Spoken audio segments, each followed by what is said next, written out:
اسرائیل کے ایران پر حملے پر پاکستانی وزارت خارجہ کا بیان، کہا کہ اسرائیل کا ایران پر حملہ خطے میں کشیدگی میں خطرناک اضافہ ہے۔ اقوام متحدہ سلامتی کونسل اسرائیل کے حملے روکنے کے لیے فوری اقدامات کرے۔ اسرائیل کے ایران پر حملوں کے بعد امریکی وزیر دفاع لائیڈ آسٹن نے اسرائیلی ہم منصب سے رابطہ کیا۔ پینٹاگون کی جانب سے جاری بیان کے مطابق اسرائیل کی سلامتی اور دفاع کے لیے امریکہ کا عزم فولادی ہے۔ امریکہ کی جانب سے اسرائیل اور اسرائیل میں موجود امریکی فوجیوں کے دفاع کے لیے مزید اقدامات پر غور جاری رہے۔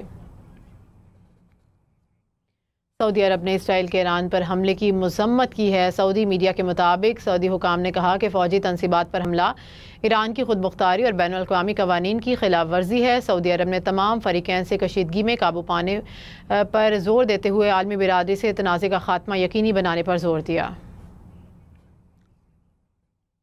غزہ میں اسرائیلی حملوں کا 384واں روز، گزشتہ 24 گھنٹوں میں مزید 88 فلسطینی شہید ہو گئے۔ اسرائیل کا 21ویں روز بھی شمالی غزہ کا محاصرہ جاری ہے۔ کمال الدوان اسپتال کو بمباری کا نشانہ بنایا۔ ہسپتال میں متعدد بچے شہید جبکہ 600 سے زائد مریض اور طبی عملہ محصور ہو گیا۔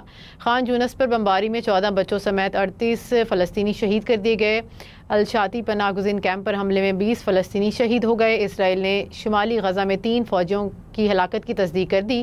غزہ میں شہید فلسطینیوں کی مجموعی تعداد 42,847 ہو گئی۔ حملوں میں 1,544 فلسطینی زخمی ہو چکے ہیں۔ شہداء میں 11,000 سے زائد بچے بھی شامل ہیں۔ مغربی کنارے پر بھی اسرائیلی مظالم جاری ہیں۔ قابض فورسز نے مزید 65 فلسطینیوں کو حراست میں لے لیا۔ مغربی کنارے میں شہداء کی تعداد 351 ہو گئی۔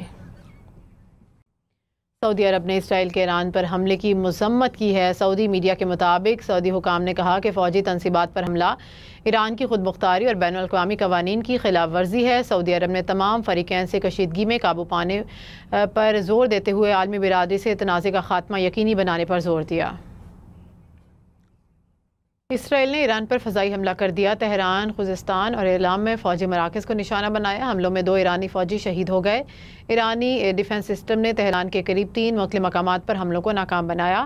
ایران کا فوج کو اسرائیل کے ساتھ ممکنہ جنگ کے لیے تیار رہنے کا حکم۔ اسرائیل کے شام کے دارالحکومت دمشق اور عراق کے شہر تکریت میں فضائی حملے۔ اسرائیلی فوجی ترجمان کے مطابق ایران پر حملے مکمل کیے گئے۔ حملے سے پہلے وائٹ ہاؤس کو آگاہ کیا۔ امریکہ حملوں کی منصوبہ بندی میں شریک نہیں۔ اسرائیلی وزیر اعظم نے بنکر میں بیٹھ کر ایران پر حملوں کی نگرانی کی۔ ایران نے کہا کہ اسرائیلی جارحیت کا جواب دینے کے لیے تیار ہیں۔